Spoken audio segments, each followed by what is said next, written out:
Lawmakers from across southeast Michigan today rallied in support of a water affordability bill now making its way through Lansing. It would cap water bills at 3% of household income, add $2 to the average water bill to create a fund that would cover back bills for those who can't afford them. Local 4 business editor Rod Maloney live with more on the reasoning behind this and some reaction. Rod. Well, yeah, one of the things they talked about was taking care of the plumbing that's already leaking that needs to get repaired. If they can get that, they think this can also help with that. Now, water, the staff of life, getting clean, dependable water and being able to afford it is a big issue across the state. This bill 459 went through Lansing for hearings last October. Didn't have enough traction to get through the last session, but they're bringing it back now.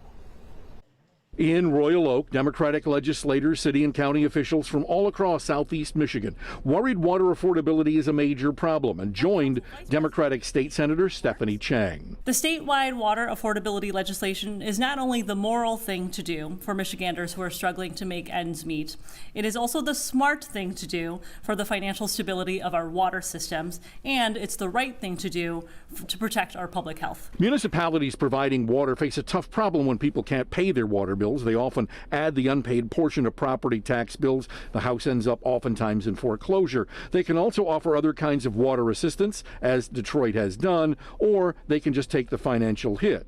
Senator Chang says this is the better alternative. One of the things that I am hopeful for is as we pay off arrearages, as we pay for people's plumbing repairs in low-income households and get people the water bills they can afford, eventually we may actually see that $2 go down. Yet the bill is not getting a rubber stamp in Lansing. Mackinac Policy Center's James Holman says, if people cannot afford the necessity of water, then it is an indictment of our current welfare system. The Earned Income Tax Credit, Medicaid, home heating credits are just some of the assistance programs already in place, and he believes an additional $2 is really a non-starter. If this is a necessary and important program, they don't need to raise taxes on some people in order to pay for it. There's money in the budget already. If it's really a necessity, if it's really important, and if it's a priority, then it needs to be a priority against the state's other spending subjects.